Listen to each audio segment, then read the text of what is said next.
Well, hello, hello. Hello, hello. First week of June. Yay, Pride Month, and welcome to Let's Talk. I'm Leanne. And I'm Jason, and this is Let's Talk. This is a space where no topic is off limits. We cover things from well-being to resilience, leadership, money, and today we're talking about relationships. Here at Let's Talk, we always bring different perspectives, those real life stories, and honest conversations because the things we don't often talk about end up being the things that matter most and actually need the conversation. Yeah, absolutely. So our goal here is simple. It really is to spark new ideas, shift your perspectives, and gives you practical tools, right, that you can use in your leadership, but more importantly, in your whole life. Exactly. So, whether you're tuning in today for some inspiration, some growth, or just a fresh perspective, let's talk. Let's talk. So, welcome back to Let's Talk. We're in series three, The Art of Intentional Living. And my gosh, we're almost at the finish line of this series. It's just gone so fast, but have loved every conversation.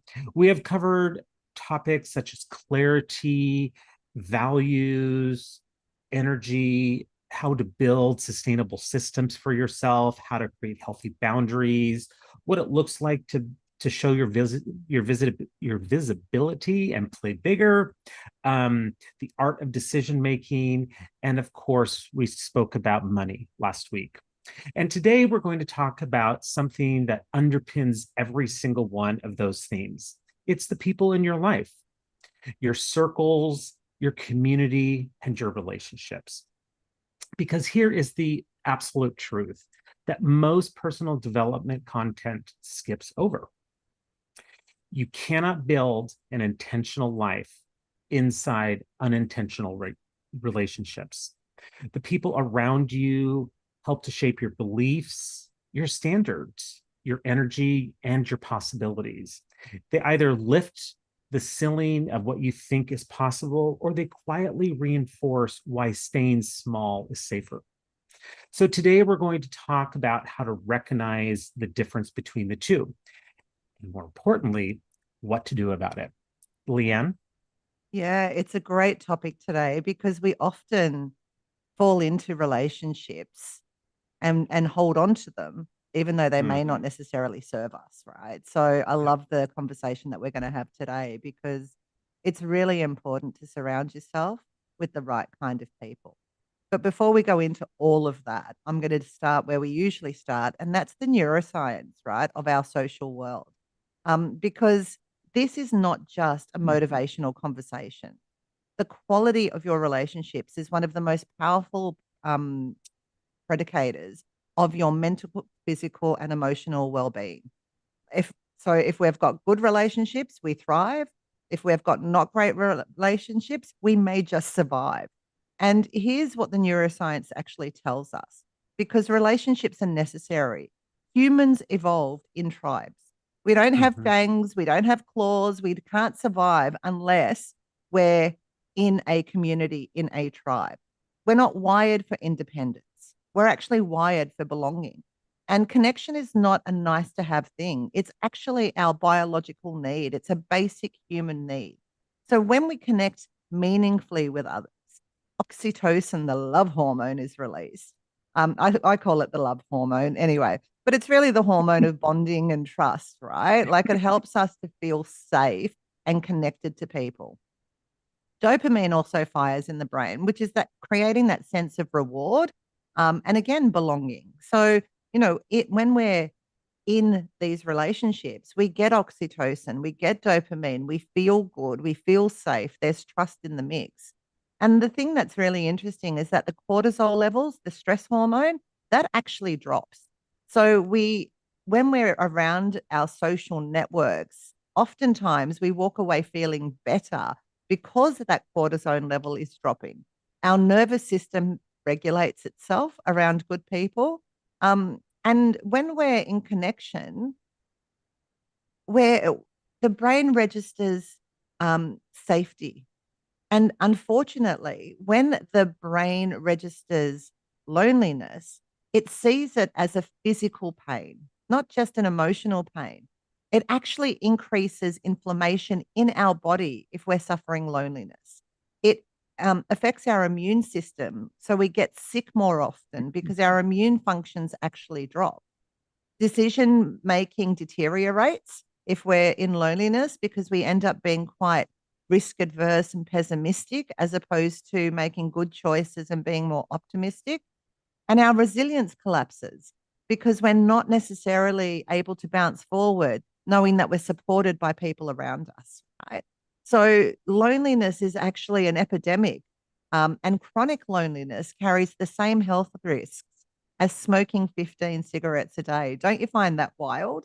Like, I don't think Mhm. people actually realize that.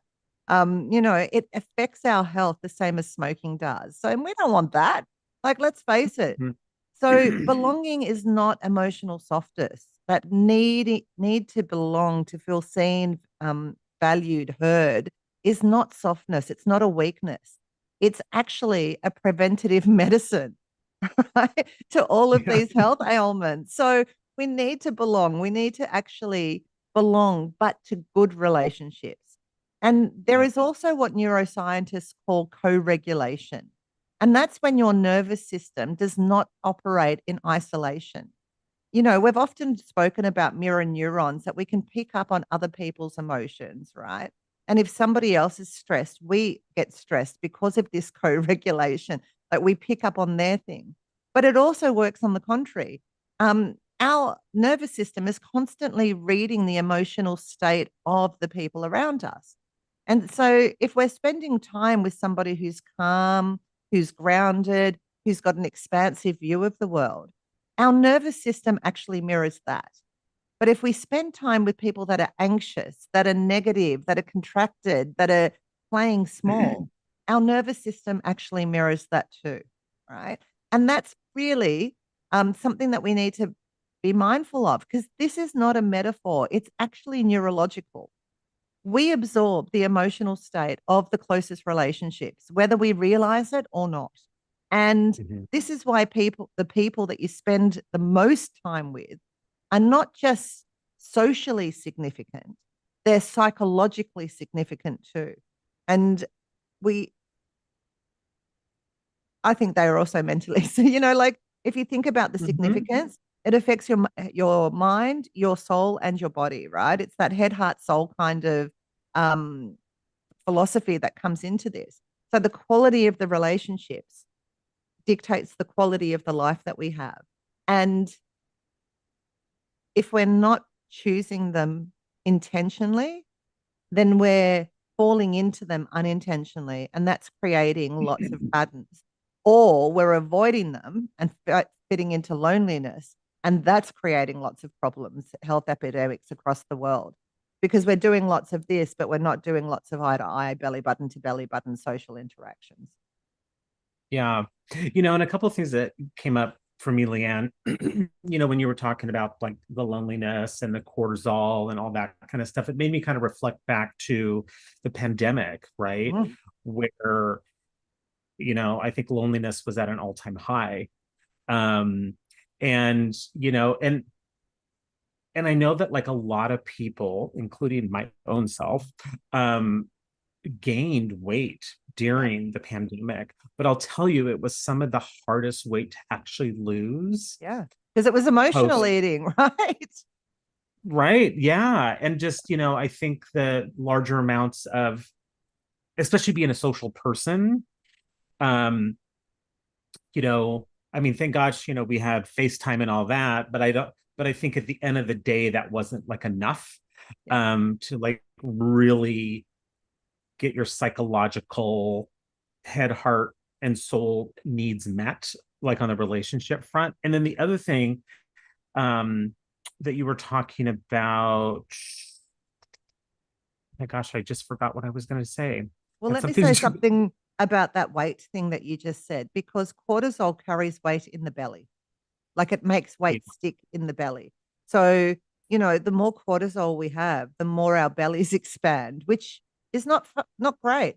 So I remember years ago, I was going through a divorce. There was a whole lot of stuff that was going on in my world, and I put on weight, but it was all in the belly. And it was so hard to lose because it was Hmm. cortisol weight, not necessarily normal weight, if that makes sense. And I had to reduce my stress levels first before the weight would shift, Yeah. which was really interesting. Yeah. Oh, which, as you were saying that, reminded me what I wanted to also say when you were talking about like those relationships, right? And those that like when you are like around those like really positive relationships in your life, you just feel so much better, when you depart, right? But when you have those toxic and draining relationships in your life, how you just feel like, oh my gosh, I just went through the wash machine Yeah. hanging out with you for the afternoon. Yeah. And you know unfortunately, these people, those relationships, they're not trying to drain our energy, but it's what happens. And yeah, oftentimes they will walk away feeling better, but we are carrying that emotional load, right? Which is totally. interesting. So, Yeah. yeah. So all of that brings us to the next part of our conversation today, that around belonging versus fitting in and the crucial difference between the two. So with this conversation about belonging versus fitting in, one of the most important distinctions in any conversation about relationships comes from Dr. Brene Brown. We love her. We love her. I think we quoted her in So many of our many, episodes. so many. So many. So if you're listening, Dr. Brene Brown, we love you and all your content, and just all the wisdom you bring to the world. And she talks a lot about this difference between belonging and fitting in. And she says that fitting in is changing who you are to be accepted, versus belonging is being accepted for who you actually are. And here's the kind of the God honest truth about that, is that a lot of people are actually living right now, and which they're living that I need to fit in versus actually authentically belonging. And I know I've And sat in that space, Jason, where I've tried to fit in and oh, contort myself into a particular position for other people's benefits. absolutely. I've done it more times than I can count on both hands and And feet. toes, um, because it's easy to fall into that default, right? Um, versus like really living who you are authentically. um, and for people to be okay with it or not okay with it, right? So with that is that you can be surrounded by people and still feel completely alone. Because if the connection requires you to shrink yourself to maintain it, you're really not belonging, folks. You're fitting into the desired environment or how people think you should show up, act, and all the et ceteras that go with that. And, like Leanne and I have both said, we have lived in the fitting in space many times throughout, our years of life. Both, I mean, I know both me personally and professionally, and I would assume the same for you, Same. Leanne. Yep, same. Yeah, And I mean, even in my significant relationship, I have been in a relationship with somebody and still felt completely lonely because I couldn't be authentically myself. yeah, Yeah. yeah. And and I think our little conversation about the pandemic a few minutes ago, I think the pandemic really showed from a relationship or many relationships, like, when you're together in your house, apartment, studio, whatever, wherever you reside, 24/7. 24/7, like, I think it really uncovered or peeled the onion with that, is like am I fitting into this relationship or do I actually belong in it? Yeah. Right. And I think a lot of people saw that um, in the COVID-19 pandemic. Just even some personal stories that I heard from people like within my, circle. Many, many, many relationships broke down through and after COVID for that reason. And much more domestic violence was noted for the same reason because we're now spending 24/7. There's no escape. So the impact on relationships was extreme during the pandemic, Yeah, which absolutely. which is sad. Yeah, it is. And some examples of that, right? Like within relationships, whether they're, within your friends or within, your family relationships or romantic relationships, some examples of those are like, were your ambitions too much? Was honesty an inconvenience? Where your growth made others feel uncomfortable, right? This isn't belonging. This is performative, right? And at the end of the day, it's really exhausting. It is exhausting. And I think, I don't know, and I can only speak for my own self, but like I think I'm much more aware of that exhaustion as I'm older with more wisdom and more experience and not afraid to be who I am and really belong versus like always adjust myself, which is so less exhausting. And you really, really get with that, you get to see who your real friends are. Totally. And the one thing that I share with a lot of my coaching clients, especially when they're looking for new relationships, and is, most relationships end up in divorce these days. So people are kind of going in for their second round. And my standard comment is start as you intend to continue. Because if you Mhm. give up something of yourself now, they will expect that forever. So show up authentically, start as you intend to continue. And I think that is such sage advice, right? Because, Yeah. you know, rather than sacrificing ourselves because it's all new and then later going, oh God, I've done this to myself actually in lots of ways. I'm the one that's kind of squashed myself or played small or fit in or whatever the case may be. Whereas these days for me, as a woman who's single and out there, like I'm just authentically me. And if you don't like that, I'm good with that. Whereas when Yeah. I was younger, I had to people please and fit in. These Yeah. days, I've been able to give that up and go, actually, this is who I am, and I'm not going to adapt or change that for you. Of course, Yeah. in a relationship, you need to find your balance and there's some negotiations, but I'm not playing small to make you happy anymore. I'm going to Yeah. show up authentically. Exactly. And I think, when it comes to those negotiations, right? Like I know Dr. Brene Brown has talked about kind of like what are your non-negotiables, Yeah. right? Like your absolute non-negotiables. If you could be clear on that and communicate that, Yeah. like you've already built in playing bigger, you've built in boundaries to Yeah. say, like A, B, and C, those are non-negotiables. Yeah. But D, E, and F we can talk about. And um and that also leads me to think of how many people actually know what their non-negotiables are, right? Yeah. Because Yeah. they've squashed themselves and played small for so long, they don't actually know who they are. Yeah, exactly.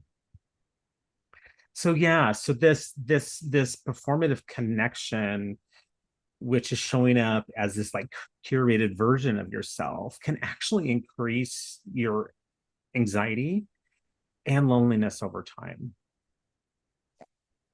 because part of you knows you are not actually being known.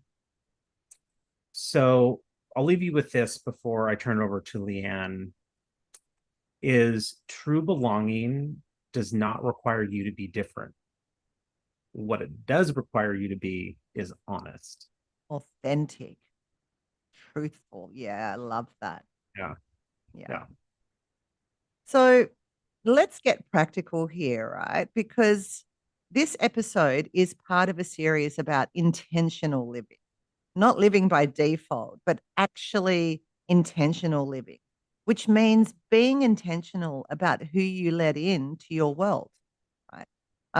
If we think about the people in your life across three circles, they can fall into any one of these three, generally speaking.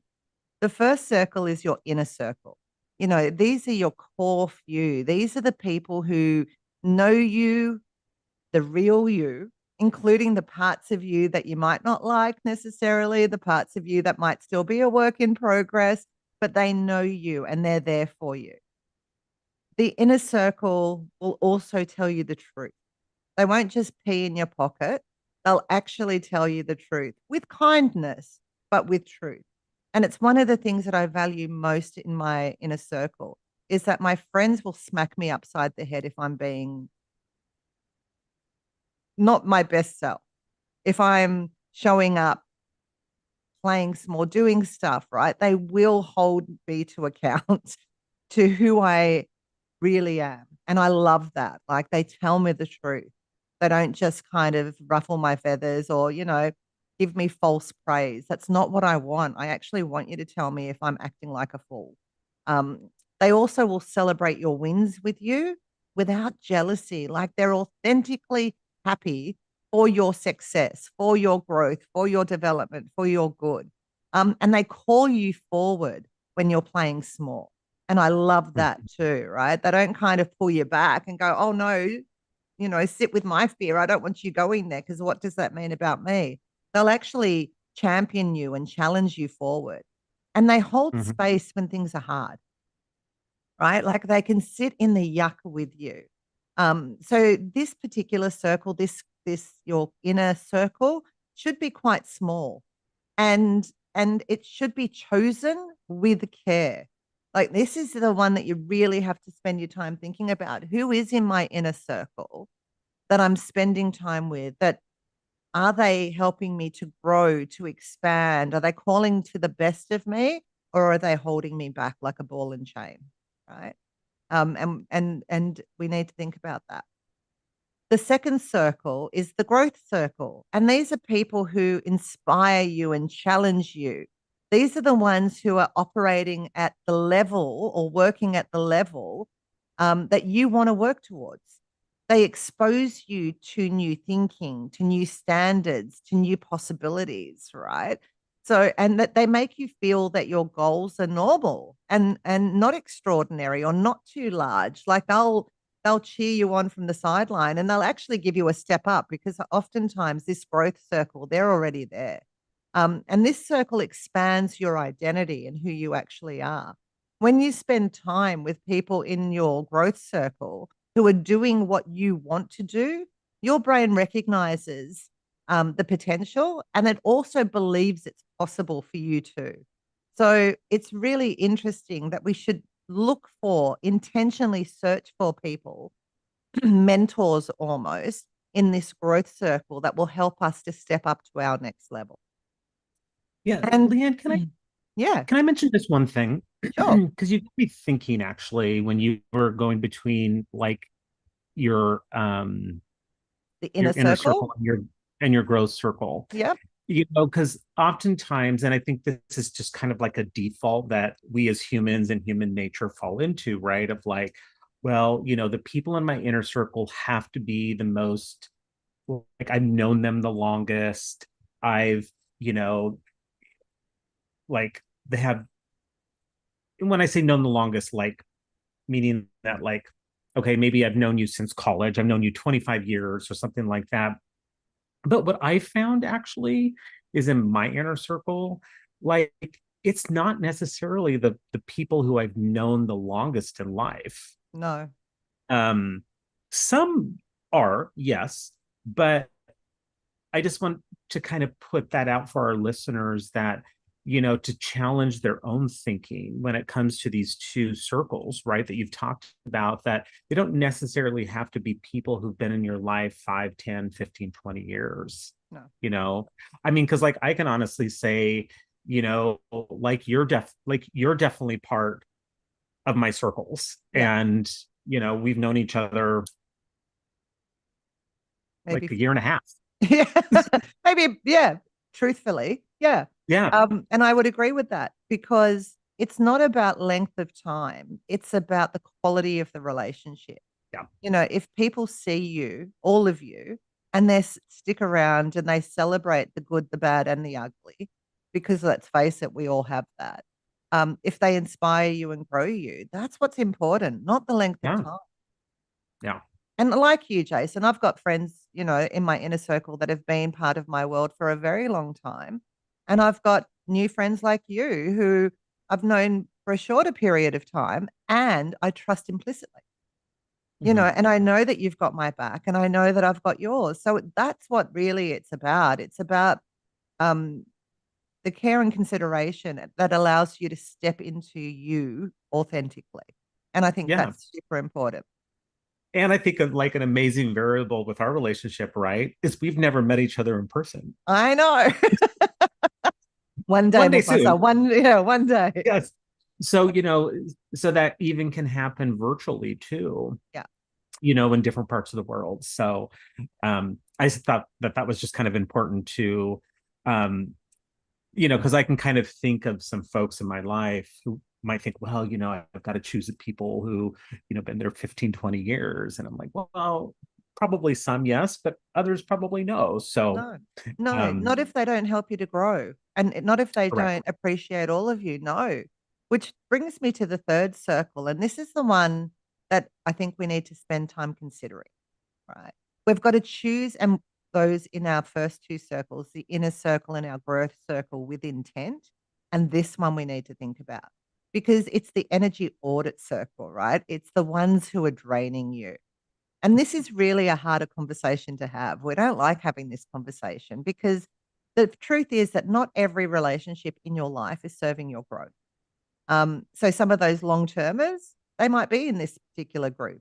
They might often kind of hold you back or shrink you back. And some of them already know about you, but they're not necessarily happy to let you shine, right? And that's sad because we've got to ask ourselves honestly, after spending time with this person, do I feel expanded or contracted? Do I feel more like myself or less like myself? Does this relationship actually lift my standards or quietly lower them? Am I growing in this connection or am I kind of shrinking in it to fit in? And if we're not completely honest about this, we're going to limit ourselves and our capacity and our future. And Mhm. it's not necessarily about judging others or walking away from everybody. Like, that's not what it's about. But it's about being honest with yourself about the relationships that are costing you more than they're contributing. And then we can actually do these relationships in smaller doses. So it's not that we have to cut people out of our lives Mhm. completely, but we can choose how they're in our lives. Because not every relationship deserves unlimited access to your energy, to your time, or to your inner world. And yet we give this unlimited access to people. And as we said earlier, right, we walk away feeling drained or feeling ick. And that's not necessarily great. So you've got to choose the time wisely. Then we're not saying don't give them any access, but they certainly don't deserve that unlimited access to your energy, your time, or your inner world. And Jim Rohn, who is the granddaddy of, personal growth, really, he's the one that trained Tony Robbins, has said it really simply. He says, you're the average of the 5 people that you spend the most time with. So if you want to see where your future lies, look at who's around you, Mhm. right? Yeah. And sometimes that in itself can be a little bit, right? We've got to Yeah. be really intentional about it because this is not just motivational wisdom, it's neuroscience. Your brain is constantly calibrating what is normal, what is possible, and what is acceptable based on the environment and the people around you. So the real question is not just who's in your life, The real question is, who is shaping your sense of what's possible? And that's the deeper question. Because if I'm surrounding myself with people who are not on a growth path, who are stuck in their patterns of resistance, who are consistently looking at the world as a negative space, then that's going to impact how I show up and how I evolve or not. Um, so I choose people intentionally to be in my growth circle and in my inner circle these days. Not so much when I was younger, but these days I'm very conscious about it. So the Yeah, I know. question again is, who is shaping your sense of what is possible? Do an audit on your circles, really. Sorry, Jason. Yeah.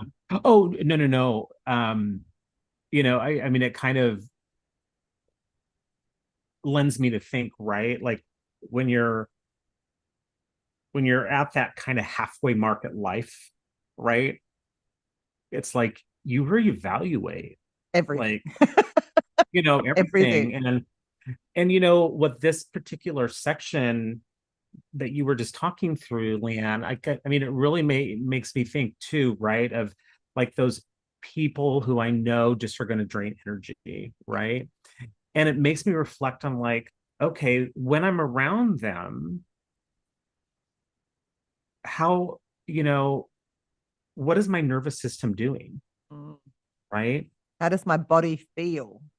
Right, exactly. And just kind of thinking through a couple high level, it's just like there's more anxiety, there's more just frustration, and just, it's like I have a deregulated like nervous system when I'm around certain people. So it's just like having them in small doses is like almost perfect versus like these large doses that I know that I used to give out to certain people. Yeah. Because that's just who I was, being being nice, overly nice Jason, and give. And then, sometimes I had to like reflect. I'm like, well, what am I getting out of this relationship too, Yeah, right? because it is an energy exchange, right? Like we're supposed to get something from it too, and getting drained from it is not actually a good thing. So, Yeah. um, yeah. And I Yeah. was the same, Jason. Like I can remember saying to my mum once, I'm the one that lifts everybody around me up. And I Hmm. didn't mind that. Like that was okay. But now I actually surround myself with people who also lift me up. So it's a mutual lifting and raising as opposed to me always doing the hard work. Um, yeah, it's a Yeah. mutual And energy exchange. sometimes when you make that like a norm, right? Like a behavioral norm, people are like, oh, let's just be, around Jason and Leanne because they'll just naturally lift us up. When it's like they don't take any consideration of like how much hard work that is sometimes, Yeah. especially when, you know, especially when you have a few people around you that are your energy drainers at the same time. Yeah. It Totally. like, yeah, I mean, for me, it takes something to like dig deep and be like, okay, like I got to give 3 times the amount of energy, but, and it's just the other folks are just kind of over there in la la land. And, it's just, um, so it's interesting also to having this training that we have too, right? Because I didn't have it back then. Mm. So, I wasn't thinking about it or reflecting about it through a neuroscience lens, Yeah. right? Yeah. Neuroscience and emotional intelligence, right? And emotional intelligence. Yeah. Because the neuroscience is what's happening in our brain, but the emotional intelligence is that dysregulated nervous system, understanding what's happening in our body, right? As well. Yeah. Yeah. So the two of them together give us the capacity to make choices. Um, Yeah. yeah, Yeah. yeah. So I definitely know that I'm much more emotionally mature now. Yeah, me too. Um, Thank God. I thank actually God. feel like I'm adulting these days. It's I know, great. right? Only took us a few years, right? I know. So So with those three categories, next we want to talk about building relationships that actually elevate you as an individual. So how do you actually build that circle that expands your life into greatness and into great areas? So I'm going to give a little bit of a framework here for folks to work with. And you don't have to feel like you have to, if you're listening live right now, you don't have to write everything down. You can go back and listen and, and get all the gold nuggets, right? So the first area of the framework is to lead with authenticity. So what does that mean? The relationships that are worth having for yourself are built on truth, not performance. I'll say that again. Relationships worth having in your life are actually built on truth and honesty, not performance. And the fastest way to actually attract people who align with you, with who you really are, is to show up as you really are. Not some small shrunken version of yourself. Yourself, right? It's that showing up with authenticity to show you your true you. And some parts may be beautiful and some parts may not be so beautiful, but that's okay. That's what makes us human and not robots, right? Yeah. So with that, stop curating yourself for approval. What you need to do is start letting people see the real version of you, the one with that ambition, with the edges, the smooth edges, the little prickly edges sometimes, and the growth, right? Because the right people at the end of the day will lean in. Mm-hmm. The wrong ones will fall away naturally because they're not going to be able to keep up, right? And both of these outcomes are data. They're data for you, right? And there was always, I remember in my master's program, which was a lot around like human behavior and all that great stuff, is like, check your data. Yeah. What is your data telling you, right? And sometimes it's not easy to check your data, but if you lean in, that's also showing that you can be vulnerable too, right? And not only is it good information and data, it's actually perfect, because those that are meant to be in your life will be, and those that fall away, it's probably a blessing in disguise, right? We might feel sad about it in the moment, but in the long term, it's probably for our good. Not probably, it absolutely is for our good. So it's not just data, it's a blessing if people fall away. Because if we're being authentic and we shine too brightly for them, then that's okay, right? They'll find their people and we'll find ours, and that's completely fine. And I think we've got to be okay with that, with the letting go. Absolutely. And, and I would recommend, that if you're struggling with a relationship, right, whether they're an individual who should be in your life or who should be let go, if you're having issues with that, because like I had some about a year ago, I got a coach and had a few coaching sessions around it, and because I wanted somebody who didn't know the person, who wasn't biased, but just could really ask me those tough questions, right? Yeah. Being objective. Yeah. Yeah. Absolutely. So the second part of this framework is to be deliberate about your environment. So what does that mean? If you want to grow, you need to be around growth. And what does that look like, right? Because I could probably see some people's like, I don't know what you mean by be around growth. So here's some ways. Join communities where your goals are the baseline, not the exception. Invest in rooms where the conversations challenge and expand you. Seek out mentors and coaches, like we were just talking about, who are ahead of where you are, right? And attend events where your vision feels normal, not outrageous. And I'll add in a fifth one there, you know, join rooms, communities where your values are aligned, Mm. right? And if you don't know your values, take some time to do some deep work on what are your values so that you can better show up in these rooms so that you can communicate them, both in outwardly ways and behavioral ways. Yeah. Because your environment at the end of the day is always shaping you. The question is whether are you choosing it intentionally or unintentionally? Anything you want to add into that Yeah, area? we can either live on purpose or by default, right? Like that's it at the end of the day. The choice is Yeah. ours. You don't want to get to the end of your time and think, oh, I coulda, shoulda, woulda, because that's no life. I mean, I Yeah. would rather get to the end of my time with my clothes torn, my hair messy, my halo askew, thinking, whoa, what a ride. Um, because the people around me are living that way too, right? Like that's the joy.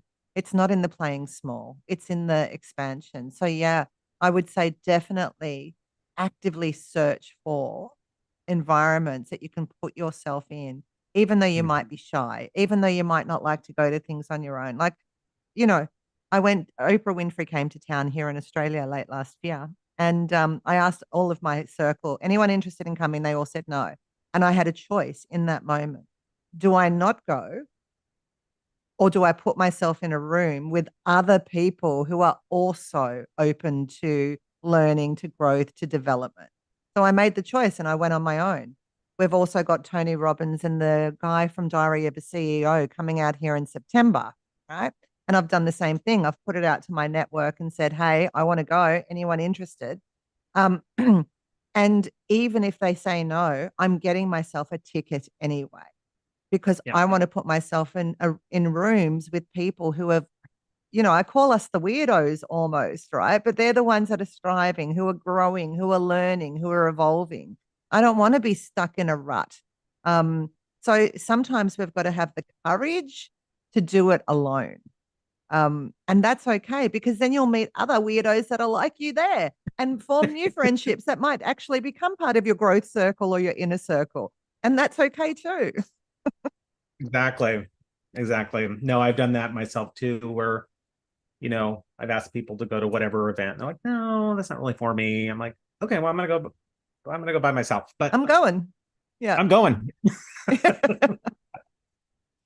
Um, and third area of this framework is invest in the relationships you already have, right? So what does that look like? So sometimes we go looking outward for better connections when the ones we already have simply need more depth, right? So think about people in your life right now who you trust, respect, and feel genuinely good around. When did you last go deep with them? And that's not asking, what'd you do yesterday after work? Like, really go deep with them, right? And that can be scary sometimes Yeah.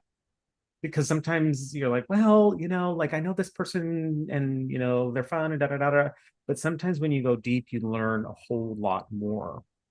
But it's all in the questions on what you ask, right? Because real connection at the end of the day is built through honest and vulnerable conversations, not just catching up on All logistics the weather. or the weather or all that surfacey level um filler conversation, right?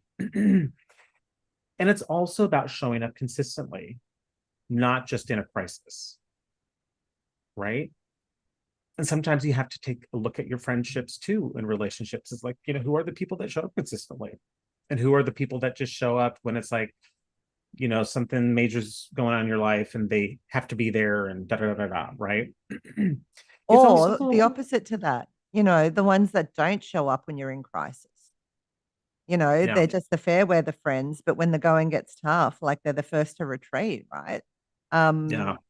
So both of those things, if they only show up in crisis, it's for the gossip and the adrenaline and the thrill of it. And if they don't show up in crisis, are they actually people that are going to hold you up and support you and have your back? You've got to ask yourself Right. both those questions. Absolutely. And with those is asking better questions, right? And maybe, like if you pick somebody that you want to go deep with, but you don't know what to ask them, sit down and journal some questions.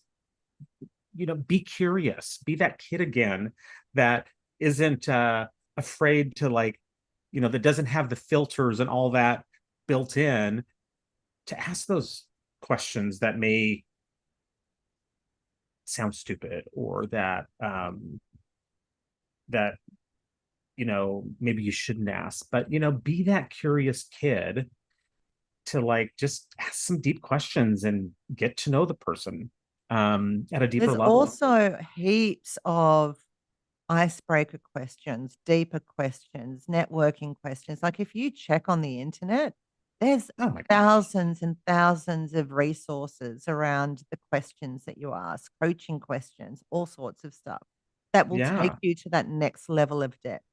Um, and the truth is, from the book of How to Win Friends and Influence People by Dale Carnegie, great book, great resource. His thing is that people like to talk about themselves. So if you ask them the right sorts of questions and they get to talk about themselves in a way that they don't usually talk about themselves, they're going to remember you as somebody that they enjoyed spending time with. Finding the questions and going deep actually builds that bond in a relationship more than the surface stuff. Sorry, Jason, I just wanted to add that No, in. no, no, no, no. And and that just led me to also think too, in past episodes that we've done, we've gave lots of great questions, in different areas. So go back and kind of click through some different episodes.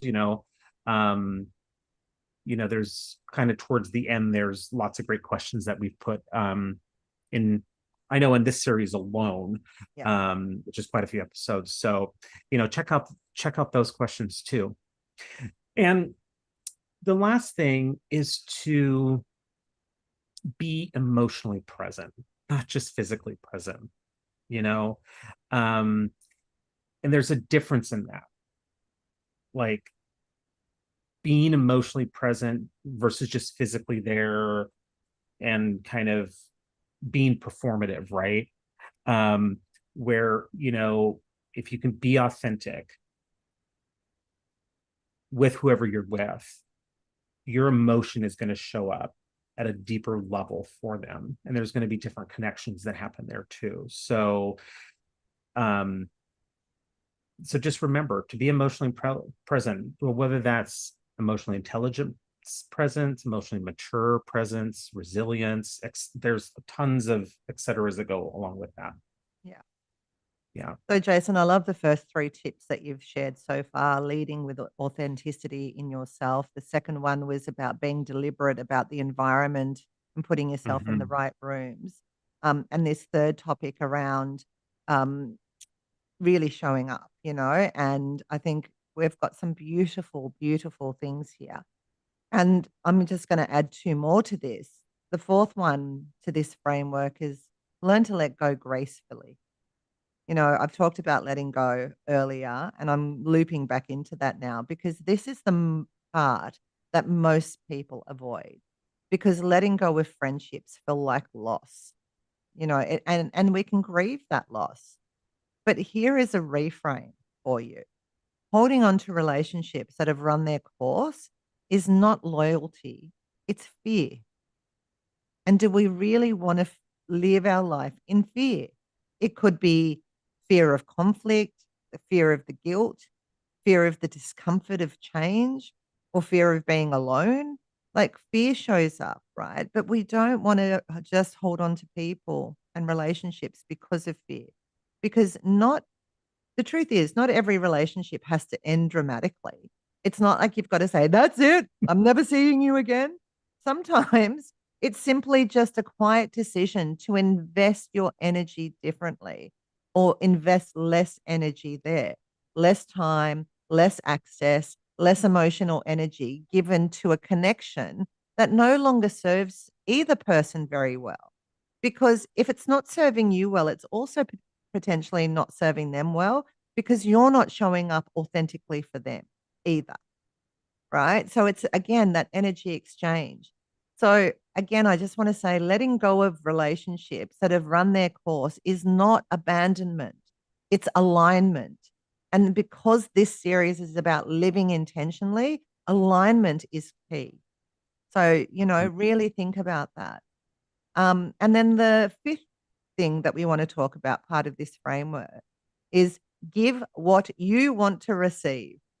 Yay. I love this, right? The quality of your relationships is a direct reflection of the quality of your presence, of the presence that you bring to them. So if you want to be truly known, show up willing to truly know others because we can't ask for things if we're not prepared to give them at the same time. If you want honesty, then be honest first. If you want somebody who celebrates your growth, then be the person who celebrates their growth without judgment or without jealousy. Connection is not a transaction, but it is reciprocal, right? The energy that you invest in a relationship is the energy that comes back to you. So make sure that you're showing up the way you want people to show up for you. Because like attracts like, energy attracts energy. And if you want that, then you got to give that. It's not a one-way street. It's not okay to say, well, I want them to show up like all of that for me, but I'm going to do this half-assed in return. Like that's not the way it goes. We've got to show up and give as much as we want to receive. Yeah. Yeah. And when you were talking about these sections here, it made me think about, because we talked a lot about personal, right? Relationships, and for those who work internally, right? There's a lot of internal relationships, right? And some are going to be those good relationships, some are going to be those draining relationships. And, I think there's a lot more kind of stickiness or residue that goes along, kind of in what you were talking about on that learning to let go gracefully. So there's an art of doing that too. Yeah. With work relationships Yeah. and how that needs to look and moving forward and all that kind of stuff. So, we could probably do a whole episode just on that. Absolutely. So, anything you want to put there on the work front, Leanne? Yeah, I think that all of these things work there as well, to be honest. Like, okay, because let's face it, Jason, we spend more time at work than we do at home. Like Yeah. we've got 8 hours a day in our workplaces with people. So if we can show up authentically, if we can allow others to do the same and have that kind of empathy and that gracefulness, if we Mm-hmm. can choose, this person I find challenging, I don't want to be rude, I don't want to cut them off, but I'm just going to spend less time with, but Yeah. still be inviting, still be warm, still be you, but just lessen the access. I think that can still Yeah. work in a workplace, right? If I want to have, we can still choose the circles that we surround ourselves with. If there's people that have got the jobs or the roles that I like, rather than bickering and kind of judging them and speaking behind their back, I could actually spend time asking them to be a mentor. How did you get there? How can I do that in the future? People love helping people, especially if you ask for it. So I think all of this works both in your personal and professional relationships. Yeah. But there are just some nuances or some subtleties that you need to be mindful of. Yeah. Absolutely. All right. Awesome. Thank you. Um, so let's do a little bit of real talk reflection. So we have some good questions that we want you to sit with this week from today's conversation. And there's 5 of them. So the first one is, who in your life makes you feel the most like yourself? And when did you last spend real time with them? Now, that doesn't mean spend time with them and then you're both on your phones. That's Yeah. not spending real time, folks. So, and that's kind of goes into that being there, um, uh, present emotionally versus just physically, right? Yeah. And the second question is there a relationship you have been tolerating rather than choosing? And I can almost imagine we all have at least one, As maybe you said that, I two. just took a deep inhale because I'm like, Who am I tolerating versus choosing, right? mm. And then the third question is, what kind of person do you need to become to attract the relationships you actually want in your life? And if you don't know what relationships that you actually want, take some time to sit down and think about it and journal and reflect, right? So maybe this question actually prompts you to do that journaling work, right? The second to last question is, where in your life are you fitting in than truly belonging? And I know we all have places in our life where we're adjusting, pivoting, this, that, and the next thing to fit in rather than just truly belonging there as you and your authentic self, right? And the last question is, what circle do you need to find, build, or invest in next?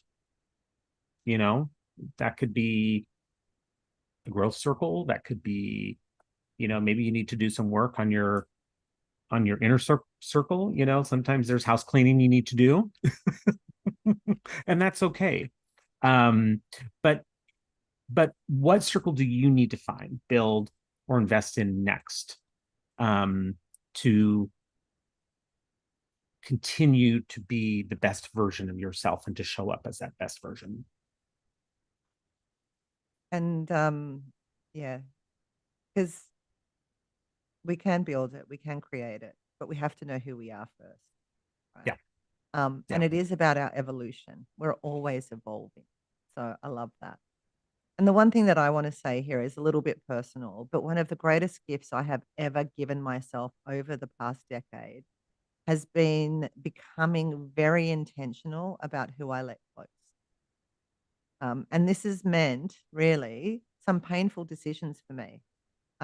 Relationships that I've had to let go of, friendships that I've outgrown, circles and rooms that really didn't kind of celebrate the best version of me or the version that I was hoping to become, right? Mhm. So really the question is who, who and where and how, because we really want to choose these relationships in such a way that um, honors you, not disempowers you. They grow you. And sometimes that can be an icky conversation to have, right? But your circle is one of the most important investments that you will ever make. And choosing it with intentionality brings you everything else that we've talked about in this series, right?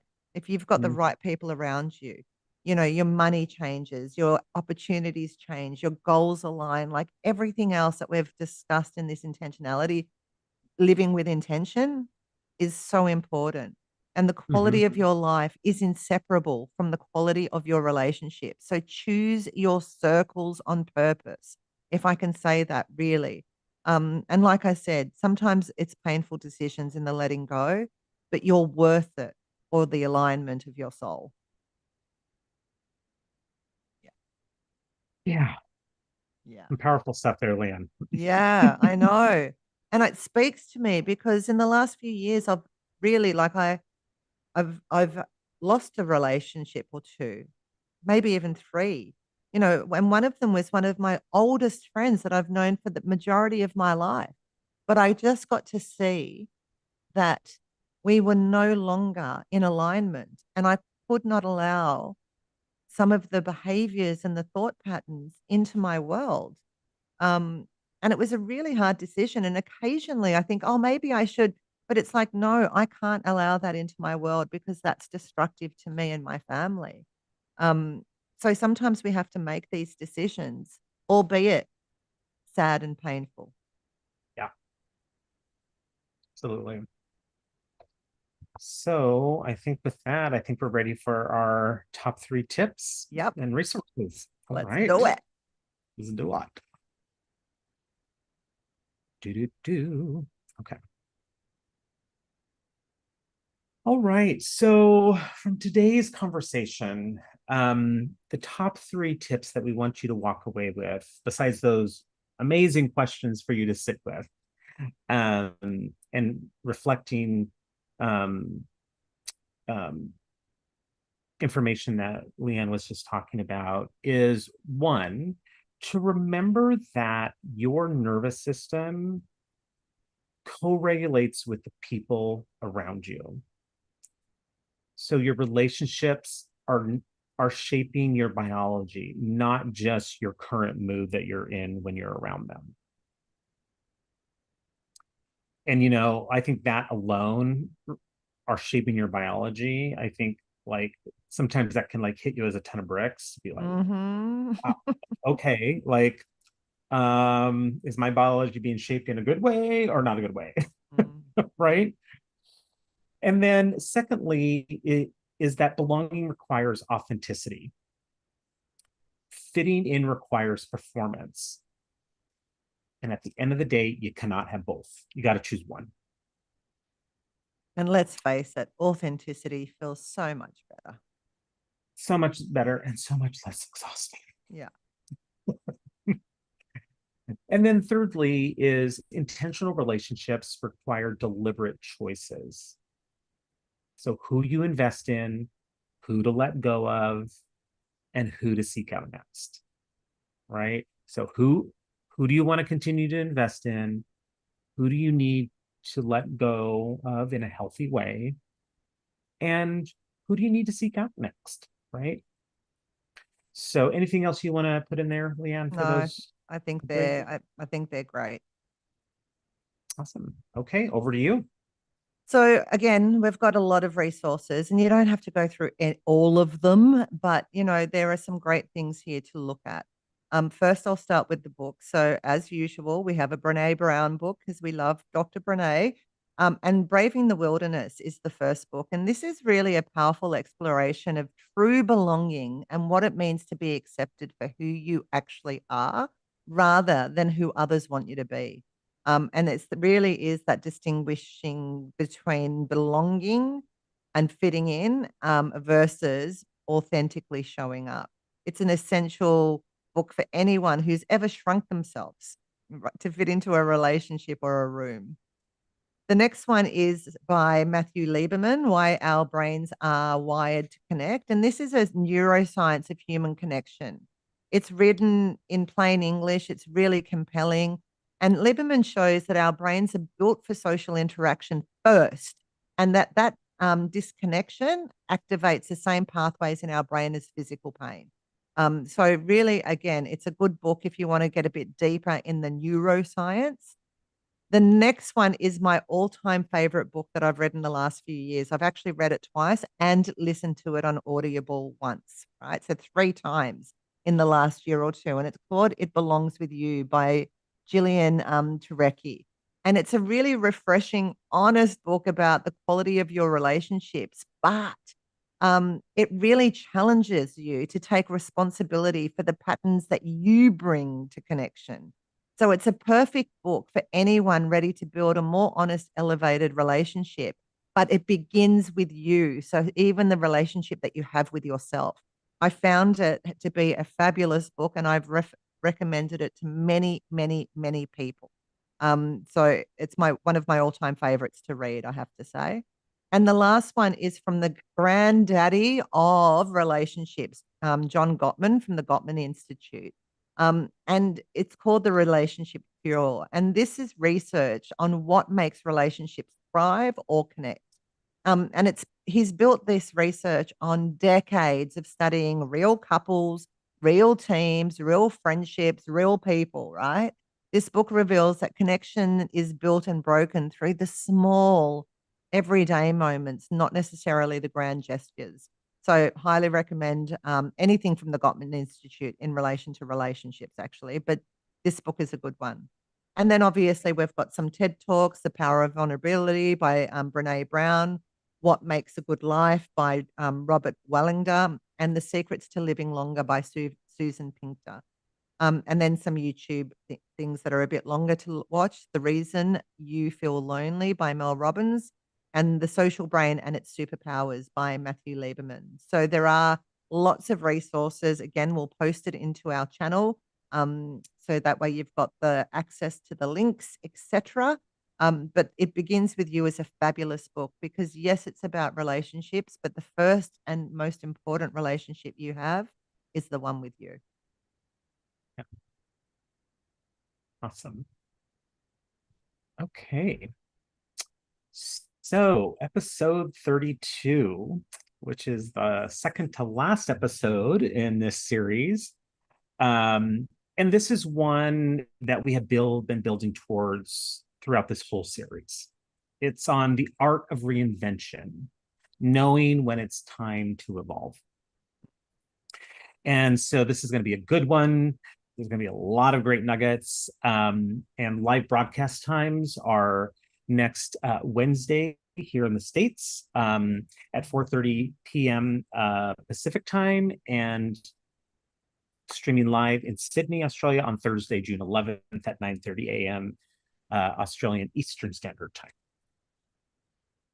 And just before we finish today, the one question I really want to leave you with is who's one person in your life that always makes you feel more like yourself, right? Send them a message today and actually tell them what they mean to you because we've really got to celebrate the people who elevate us. Yeah, absolutely. And then the third week of this month, we have our final episode, which we'll talk more about next week. And with that, I think we are ready to close it out. Absolutely. So, as always, folks, thanks for joining us for today's conversation on relationships that elevate you, choosing circles that expand your life. Yeah. It's a real meaty topic, this one, and we hope that it sparked something new, gave you a new insight, a fresh perspective, some questions now that are even worth exploring or answering for yourself. And as always, here at Let's Talk, our mission is simple: to have the conversations that matter and to remind you that you don't have to figure out this complicated, sometimes active, sometimes lonely, Sometimes messy, messy. messy alone. You know, we're here at Let's Talk. We're here to have the conversations beside you and to give you some tips, tricks, tools, and gold nuggets to put in your life toolbox to help you live the best version of yourself. So, as usual, if you enjoyed today's topic, please like, share, subscribe, do all the things, and keep the conversation going with us. Because when we talk, We really talk. and anything is possible So, let's talk with real conversations. and limitless possibilities. Thanks, everybody. Everyone. Bye bye.